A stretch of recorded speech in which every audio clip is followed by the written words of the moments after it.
Pemirsa, di video kali ini kami mengajak Anda untuk mengenal sejarah yang ada di Tanjung Batu Kundur, Kepulauan Riau, Kabupaten Karimun.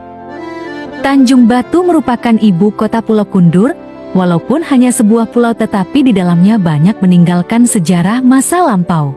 Pada abad ke-16, kekuasaan asing mulai masuk ke Indonesia dimulai dari Portugis, Spanyol lalu Belanda. Di sebagian wilayah Indonesia, semua kebun dikuasai oleh Belanda. Tapi hal itu tidak terjadi di Tanjung Batu. Pada awal abad ke-19, berdirilah sebuah pabrik yang dipegang oleh seorang yang berkebangsaan Jepang, bernama Yamamoto, dengan diberi nama Nankoko Gyuenju Kaisa.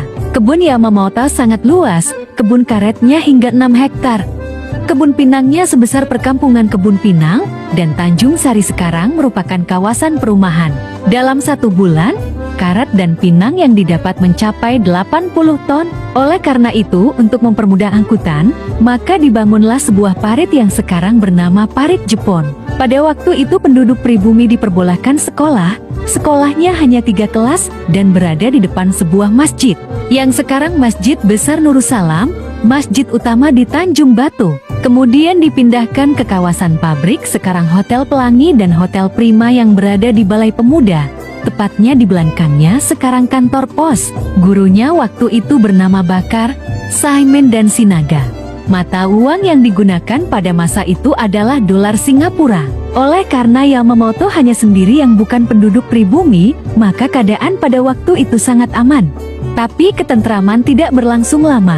Pada hari Minggu pagi pukul jam 7:38, 7 Desember tahun 1941, Pangkalan Angkatan Laut Amerika Serikat Pearl Harbor, Hawaii dibom oleh Jepang, yang merupakan awal dari Perang Dunia Kedua. Akibatnya, Yamamoto kembali ke Jepang dengan alasan ketentaraan, dan Nankoko Gungo Kaisa ditutup. Pada tanggal 8 Maret tahun 1942, pemerintah Hindia Belanda menyerah tanpa syarat kepada Jepang, dan pada saat itulah Jepang mulai menjajah Indonesia. Hal ini awal dari penjajahan Jepang di Indonesia. Kemenangan Jepang ini membuat Yamamoto kembali ke Tanjung Batu. Ia mendirikan pabrik lagi dengan nama baru, Nanyoka Abioka Wesikeisa. Pada waktu itu tentara Jepang banyak yang datang ke Tanjung Batu. Mereka mendirikan markas, sekarang kantor polisi sektor Kundur. Para tentara Jepang sangat kejam. Mereka memancung dan mencambuk penduduk yang tidak mau tunduk kepada mereka. Mereka juga menutup sekolah. Tapi para guru tetap berusaha untuk terus mengajar. Akhirnya berdirilah sekolah baru yang diberi nama Sekolah Rakyat, sekarang di belakang Hotel Gembira. Keturunan Tionghoa diperbolehkan oleh tentara Jepang untuk mendirikan sekolah yang diberi nama Sekolah Feifen.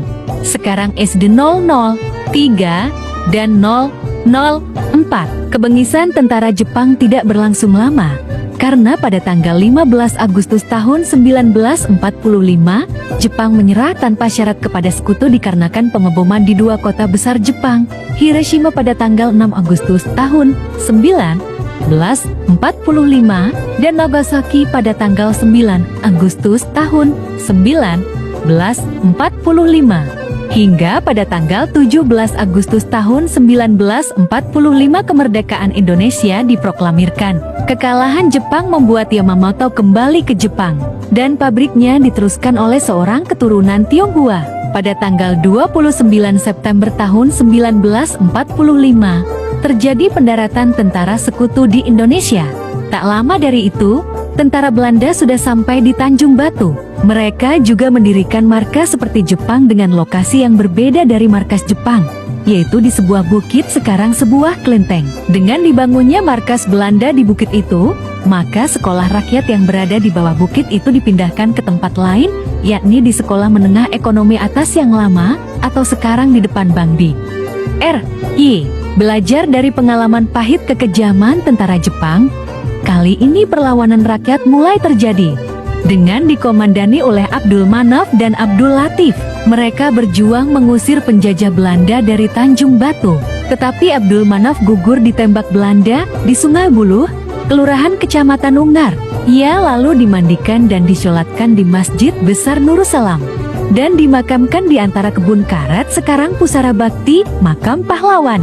Pertempuran antara Belanda dan rakyat terus terjadi, Hingga akhirnya pada tanggal 23 Agustus tahun 1949 di Den Haag, diselenggarakan konferensi meja bundar KMB, dan pada tahun 1950 Belanda keluar dari Tanjung Batu.